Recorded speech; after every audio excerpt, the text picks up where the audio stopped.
Gusto mo ba na siya ay hinding-hindi titigil sa kakaisip sa'yo? Malayo o malapit man kayong dalawa sa isa't isa, yung ikaw at ikaw lamang ang pagkakaisipin niya at magiging laman ng puso't isip niya. Kaya kung gusto mo, ay gawin itong ritual na ibabahagi ko sa inyo ngayon. Ito'y napakasimple at napaka-epektibong ritual, basta dapat 100% ang paniniwala mo sa mga ganitong pamamaraan. Pwede mo ito gawin sa kahit na anong araw o oras na gusto mo.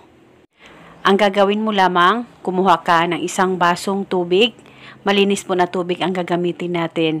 At pagkatapos, hawakan sa dalawang kamay mo ang baso, pakaisipin mo siya ng mabuti, mag-focus at mag-concentrate ka, at dapat wala kang ibang iniisip kundi ang target o ang mahal mo lamang.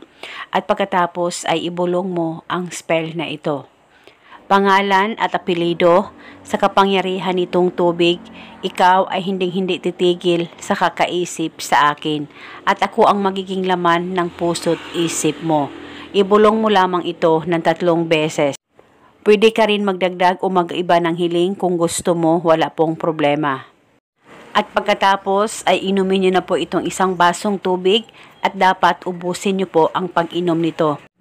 At gawin itong ritual 1 beses sa isang araw sa kahit na anong oras na gusto mo. At gawin ito hanggang kailan mo gusto. At kung gusto mo, pwede ka gumawa pa ng iba't ibang ritual na binahagi ko dahil isa itong gabay at isang paraan para patuloy ang pagmamahalan at samahan ninyong dalawa ng partner mo.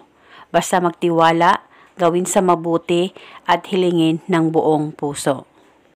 At ito muna sa ngayon, maraming salamat po sa panunood. May God bless us all.